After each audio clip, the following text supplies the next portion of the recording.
हरे कृष्णा।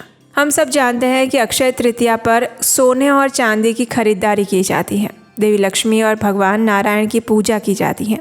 अधिक से अधिक आध्यात्मिक कार्य किए जाते हैं और दान दिया जाता है। लेकिन क्या आप जानते हैं, अक्षय तृतीया सिर्फ सोने चांदी की खरीदारी तक सीमित नहीं होता। अक्षय तृतीया के पर्व पर कुछ विशेष चीज़ें खरीदी जाती हैं, और वो क्या क्या है वो हम आज के इस वीडियो में जानेंगे। तो चलिए, अक्षय तृतीया पर क्या खरीदारी करें, क्या चीज़ें खरीदें, क्या पुण्य कार्य करें, इन सब के ऊपर आज इस वीडियो में बात करते हैं। तो आइए आज का ये अक्षय तृतीया विशेष वीडियो आरंभ करते हैं। वास्तव में अक्षय तृतीया पर खरीदी गई चीजें मात्र भौतिक संपत्ति नहीं, अपितु आध्यात्मिक अक्षय पुण्य भी प्रदान करती हैं, और इसलिए उसके पीछे भी कोई न कोई आध्यात्मिक उद्देश्य रखते हुए हमें उन वस्तुओं की खरीदारी करनी चाहिए। जब हम ऐसी भावना के साथ खरीदारी करते हैं तो वो सिर्फ एक सामान या वस्तु नहीं रह जाता, अपितु अक्षय फल प्रदान करने वाली संपत्ति बन जाती है। अक्षय तृतीया का संबंध भगवान विष्णु और देवी लक्ष्मी के साथ है, और सुवर्ण को देवी लक्ष्मी का प्रतीक माना गया है। इसलिए अक्षय तृतीया के दिन सोना और चांदी की खरीदी करना अत्यंत शुभ बताया जाता है। अक्षय तृतीया पर स्वयं लक्ष्मी देवी और भगवान नारायण की विशेष पूजा की जाती है, और इसलिए इस दिन किसी भी रूप में सोना या चांदी खरीदना चाहिए। आप अपनी क्षमता अनुसार सोने और चांदी की खरीदारी कर सकते हैं, चाहे वो आभूषण के रूप में हो या फिर किसी और रूप में। जरूरी नहीं है कि कोई बड़ी चीज ही लेना, आप कम से कम कीमत वाली कोई भी चीज ले सकते हैं। इससे सौभाग्य की वृद्धि होती है। लेकिन ध्यान रहे, सिर्फ आभूषण अपने लिए नहीं, अपितु भगवान के लिए भी कुछ खरीद सकते हैं, जैसे श्री विग्रह के लिए मुकुट, छत्र, आभूषण इत्यादि। सुवर्ण तभी अक्षय बन जाता है जब हम उसे भगवान की सेवा और भक्ति में जोड़ते हैं। दूसरा, आप इस दिन तुलसी के पौधे लगा सकते हैं और उसकी खरीदारी भी कर सकते हैं। अक्षय तृतीया के दिन तुलसी का पौधा खरीदना और उसका रोपण करना अत्यंत पुण्यदायक बताया गया है। इसके अलावा आप धार्मिक ग्रंथ जैसे भगवत गीता, श्रीमद् भागवतम इत्यादि भी खरीद सकते हैं। अक्षय तृतीया के दिन ज्ञान का बीज रोपा जाए तो ये अत्यंत शुभ माना जाता है। इसलिए आप इस दिन भगवत गीता, श्रीमद् भागवतम, चैतन्य चरितामृत जैसे ग्रंथ अगर आपके पास नहीं है तो आप स्वयं के लिए भी खरीद सकते हैं और दूसरों को उपहार या दान देने के लिए भी खरीद सकते हैं। इसके अलावा पूजन सामग्री खरीदी जा सकती है, जैसे कि शुद्ध चंदन, धूप, दीपक, घंटी, गंगाजल, पंचामृत, पात्र इत्यादि। भगवान की सेवा के लिए खरीदी हुई वस्तुएं इस दिन अक्षय सेवा बन जाती हैं। इसके उपरांत आप भजन कीर्तन के लिए मृदंग, करताल, जपमाला, बीट बैग, चामर, छत्र इत्यादि वस्तुएं भी खरीद सकते हैं। अक्षय तृतीया के दिन अगर कोई व्यक्ति सुवर्ण या चांदी खरीदने में सक्षम नहीं है तो वे अन्न खरीद सकते हैं। वस्त्र, घड़ा, छाता, चप्पल इत्यादि भी खरीद सकते हैं। इसके उपरांत घर, जमीन, दुकान, प्लॉट, नया वाहन, पुस्तकें, वस्त्र इत्यादि की भी खरीदारी इस अक्षय तृतीया पर की जाती है। अगर आप कोई नया व्यवसाय शुरू करना चाहते हैं तो अक्षय तृतीया का दिन सबसे शुभ माना जाता है। इस दिन से आप कोई भी मांगलिक कार्य आरंभ कर सकते हैं। विद्यार्थी अपना अभ्यास आरंभ कर सकते हैं। अगर आप संगीत शास्त्र की विद्या प्राप्त कर रहे हैं तो इसकी शुरुआत भी कर सकते हैं। अगर कोई व्यक्ति आर्थिक रूप से इतना सक्षम नहीं है कि वो अक्षय तृतीया के दिन और कोई भी चीजें खरीद सके, जैसे सुवर्ण, चांदी इत्यादि, तो कम से कम उन्हें एक भगवत गीता अवश्य खरीदनी चाहिए। अगर ये भी नहीं कर सकते हैं तो कम से कम श्रील प्रभुपाद की कोई छोटी पुस्तक खरीद सकते हैं, जो मात्र 20 या 30 रुपए की मिलती है। और अगर ये भी नहीं कर सकते तो कम से कम एक पुष्प खरीद कर उसे भगवान को अवश्य ही अर्पित करना चाहिए।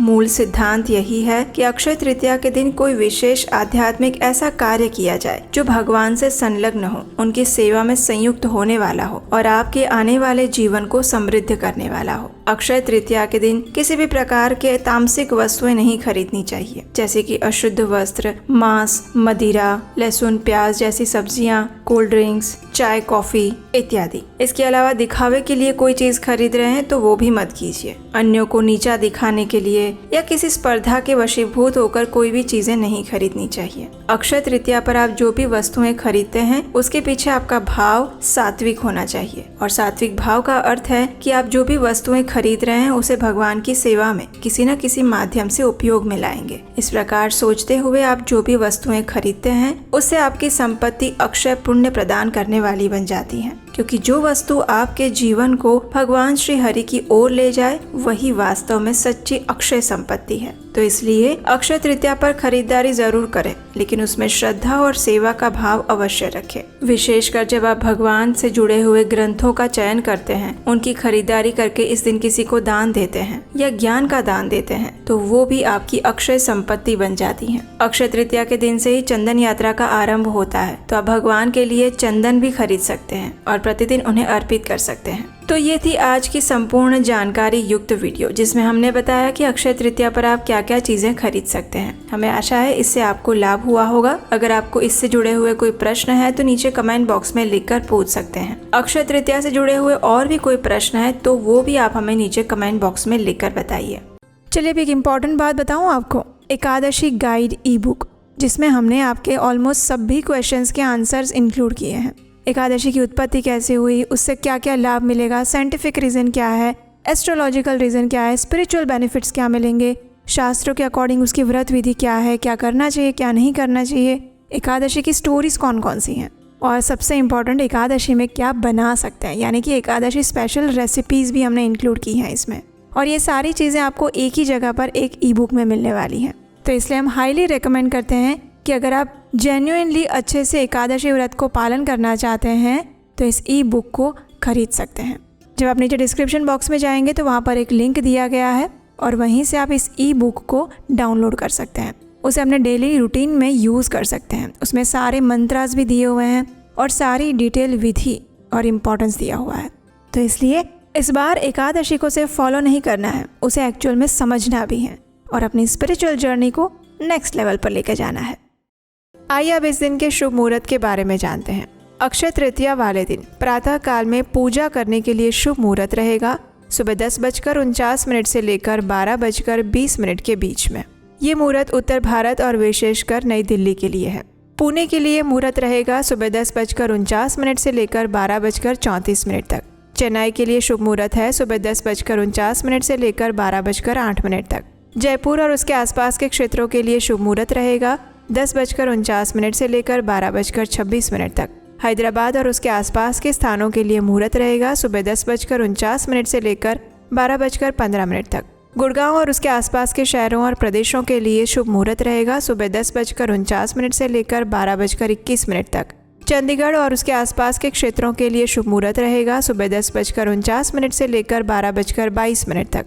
कोलकाता और उसके आसपास के क्षेत्रों के लिए शुभ मुहूर्त रहेगा सुबह 10:49 से लेकर 11:36 तक। मुंबई तथा उसके आसपास के क्षेत्रों के लिए अक्षय तृतीया का शुभ मुहूर्त रहेगा सुबह 10:49 से लेकर 12:38 तक। बेंगलुरु के लिए ये शुभ मुहूर्त रहेगा 10:49 से लेकर 12:19 तक। अहमदाबाद और उसके आसपास के क्षेत्रों के लिए शुभ मुहूर्त रहेगा सुबह 10:49 से लेकर 12:39 तक।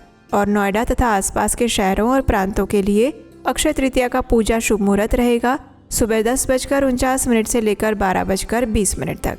इस बार जो अक्षय तृतीया आ रही है उसमें सोना चांदी इत्यादि खरीदने के लिए हमें लंबे काल का शुभ मुहूर्त प्राप्त हो रहा है और ये शुभ मुहूर्त रहेगा सुबह 10:49 से लेकर अगले दिन सुबह 5:51 तक। तो इस प्रकार से आप इस समय के दौरान यानी कि 19 घंटे और 2 मिनट का समय मिल रहा है हमें इस बार। इस समय के अंदर आप अपनी कोई भी सोने चांदी इत्यादि की खरीदारी कर सकते हैं। आइए अब देखते हैं कि इस समय के अंदर में भी और शुभ चौघड़िया मुहूर्त कौन कौन से प्राप्त हो रहे हैं। तो सबसे पहला हमें सोने चांदी की खरीदारी के लिए सबसे पहले सुबह प्रातः काल का मुहूर्त मिल रहा है सुबह 10:49 से लेकर 12:20 तक, जिसमें चर लाभ और अमृत का वास रहेगा। उसके बाद हमें दूसरा एक शुभ मुहूर्त मिल रहा है दोपहर में और वो समय है दोपहर में 1:58 से लेकर 3:35 तक। संध्या काल में हमें एक और शुभ मुहूर्त प्राप्त हो रहा है शाम 6:49 से लेकर रात 10:57 तक। मध्य रात्रि का भी एक शुभ मुहूर्त है। मध्य रात्रि में 1:43 से लेकर अगले दिन सुबह 3:05 तक।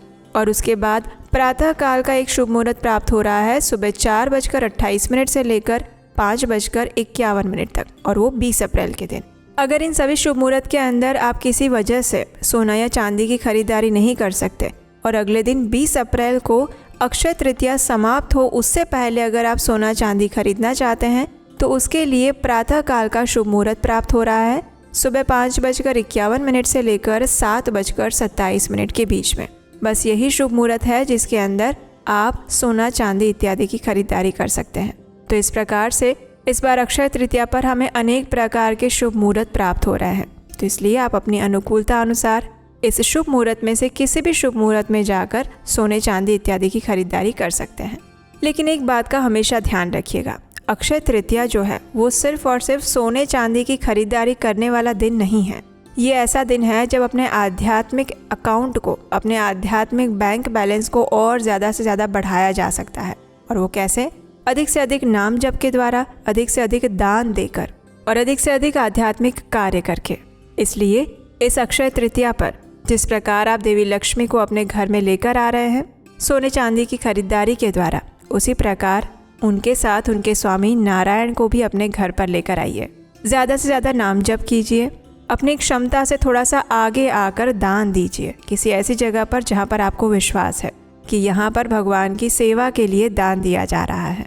अक्षय तृतीया सुवर्ण अवसर है, जिस दिन दिया गया दान अक्षय हो जाता है, यानी उससे जो आपको पुण्य फल मिलेगा उसका कभी नाश नहीं होगा, वो हमेशा आपके साथ रहेगा। इसलिए हृदय खोलकर दान दीजिए। तो ये थी आने वाली अक्षय तृतीया के विषय में संपूर्ण जानकारी। अगर आप अक्षय तृतीया के बारे में और भी कुछ जानना चाहते हैं तो हमें नीचे कमेंट बॉक्स में लिखकर बता सकते हैं। और क्या आप जानते हैं अक्षय तृतीया का इतिहास क्या है? अगर वो जानना चाहते हैं तो आपके अपने चैनल उपदेश अष्टकम को सब्सक्राइब करके रख लीजिए, क्योंकि इसी पर हम एक विशेष वीडियो लेकर आने वाले हैं जिसमें हम आपको विस्तार से बताएंगे कि आखिर अक्षय तृतीया क्यों मनाई जाती है, इस दिन क्या करना चाहिए और किन चीज़ों से बचना चाहिए, और क्या ऐसी 7 गलतियां हैं जो भूल कर भी अक्षय तृतीया वाले दिन नहीं करनी चाहिए। इन सब के ऊपर हम बहुत सारे वीडियोस लेकर आने वाले हैं। तो इसलिए अगर अभी तक नहीं किया है तो इस चैनल को सब्सक्राइब करके रख लीजिए, क्योंकि यहीं पर हम वैदिक शास्त्रों और ग्रंथों तथा पुराणों से प्रमाणभूत जानकारी लेकर आते हैं बिना किसी मिलावट के, और आप हम पर विश्वास कर सकते हैं। इसी के साथ आज के इस वीडियो को यहीं पर विराम देते हैं। हरे कृष्ण।